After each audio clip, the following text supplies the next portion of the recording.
Hi friends, welcome back. Officer on duty నెట్ఫ్లిక్స్లో ఉంది, తెలుగాడిలో కూడా ఉంది. డబ్బింగ్ ఓకే అనిపించింది. ఇది ఒక మలయాళం థ్రిల్లర్. లాస్ట్ వీక్ అనుకుంటా థియేటర్లో రిలీజ్ అయింది. మరి ఎంత తొందరగా ఓటీటీలోకి తెచ్చారు. మరి అలాంటప్పుడు థియేటర్లో ఎందుకు రిలీజ్ చేయడం? నాయట్టు మూవీకి అసిస్టెంట్ డైరెక్టర్గా వర్క్ చేసిన జీతు అష్రీఫ్ గారు డైరెక్ట్ చేశారు.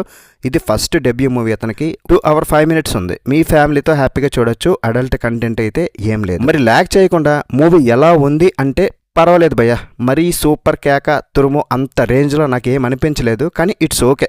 మరీ సూపర్ ఎంగేజింగ్గా లేకపోయినా సరే క్రైమ్ థ్రిల్లర్స్, అది కూడా మలయాళం థ్రిల్లర్స్ ఇష్టపడేవారు ఉంటారు కదా, వాళ్ళైతే ఒకసారి చూడొచ్చు. కొన్ని సీన్స్లో మాత్రమే ఆకట్టుకునే ఇన్వెస్టిగేషన్ క్రైమ్ థ్రిల్లర్ ఇది. ఫస్ట్ హాఫ్ ఎక్కడ నాకేం ప్రాబ్లం లేదు, చాలా నచ్చింది. ఇన్వెస్టిగేషన్ ప్రాసెస్ అంతా బాగుంది, సస్పెన్స్ ఉంది, ఎమోషనల్ టచ్ కూడా ఉంది, మంచి థ్రిల్లింగ్ సీన్స్ కూడా వచ్చాయి. అదంతా okay. But villain gang reveal అయిపోయాక అక్కడ నుండి ఏముంది చూడడానికి? అసలు రెగ్యులర్ ప్లే, రొటీన్ మూవీలో అయిపోయింది. విలన్స్ ఎవరో తెలిసిపోయింది, హీరో వాళ్ళని పట్టుకుని లాస్ట్కి ఫైట్ చేస్తాడు అంతే. సెకండ్ హాఫ్ అయితే ఏమీ లేదు, డ్రాగ్ తప్ప. పెద్ద ట్విస్ట్ లేవు, టర్న్స్ లేవు. మలయాళం మూవీస్ మన తెలుగులో వచ్చినప్పుడు చాలా హైప్తో వస్తున్నాయి, కానీ వచ్చాక తెలుస్తుంది కొన్ని చాలా బాగుంటాయి, కొన్ని ఓకే పర్వాలేదు అనిపిస్తాయి. ఇది రెండో రకం. మరి మూవీలో ప్లస్ పాయింట్స్ విషయానికి వస్తే డెఫినెట్లీ ఫస్ట్ హాఫ్ అండి. కొంచెకో బొబన్ చాలా సినిమాల్లో మనం ఆల్రెడీ ఈ హీరోని చూసాం. అతను చాలా ఎనర్జెటిక్గా టెంపర్ ఉన్న పోలీస్గా బాగా యాక్ట్ చేశారు. కానీ ఫస్ట్లో అతను టెంపర్లో ప్రెగ్నెంట్ లేడీని తనడం అది ఎందుకో నాకు నచ్చలేదు. అంత సీరియస్గా ఉన్నా, సిన్సియర్గా ఉన్నా అది కరెక్ట్ కాదేమనిపించింది. తన లైఫ్లో జరిగిన సిచ్యువేషన్ వల్ల అంతా మారిపోవడం, తనకు సమస్య ఉంది, దాన్ని రివీల్ చేసుకుంటూ వెళ్ళిన విధానం, చాలా సీన్స్లో టెన్షన్ బిల్డ్ చేస్తూ ముందుకు తీసుకెళ్లారు.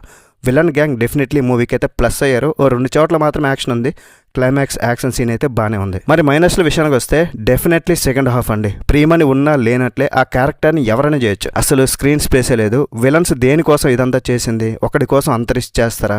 గుడ్ పాయింట్ ఉన్న ఇంట్రెస్టింగ్గా సీన్స్ లేవు. సెకండ్ హాఫ్ అయితే సాగలేదు అసలు. మరి టెక్నికల్గా మూవీ అయితే హై క్వాలిటీ అని చెప్పలేను, కానీ విజువల్స్ అయితే డార్క్గా ఉన్నాయి. కొంచెం బ్రైట్నెస్ పెట్టుకుని అయితే చూడాలి. సినిమాటోగ్రఫీ డీసెంట్ ఉంది. బ్యాక్గ్రౌండ్ స్కోర్ కూడా నచ్చింది. జేక్స్ బిజాయ్ డిసప్పాయింట్ చేయరు ఎప్పుడు కూడా. పాటలు మాత్రం బాగాలేవు. ప్రొడక్షన్ వాల్యూస్ బాగానే మెయింటైన్ చేశారు. మరి ఫైనల్గా ఆఫీసర్ ఆన్ డ్యూటీ సరిగ్గా చేశారు, కానీ సెకండ్ హాఫ్లో కొంచెం ఇబ్బంది పెట్టింది. పూర్తి స్థాయిలో ఎంగేజింగ్గా లేకపోయినా సరే క్రైమ్ థ్రిల్లర్స్ ఇష్టపడేవారు ఒకసారి అలా ట్రై చేయొచ్చు. మరి ఓవరాల్ ఈ మూవీకి నేను ఇచ్చే రేటింగ్ ఏంటంటే 3/5. That's it guys. ఇలాంటి మరిన్ని రివ్యూస్ కోసం మన ఛానల్ని సబ్స్క్రైబ్ చేసుకోండి. వీడియో నచ్చితే ఒక లైక్ అండ్ మీ ఫ్రెండ్స్తో షేర్ చేసుకుని కొంచెం సపోర్ట్ ఇస్తే మాకు కూడా హ్యాపీ. నెక్స్ట్ వీడియోలో మళ్ళీ కలుద్దాం గైస్. బై బాయ్ అండ్ జై హింద్.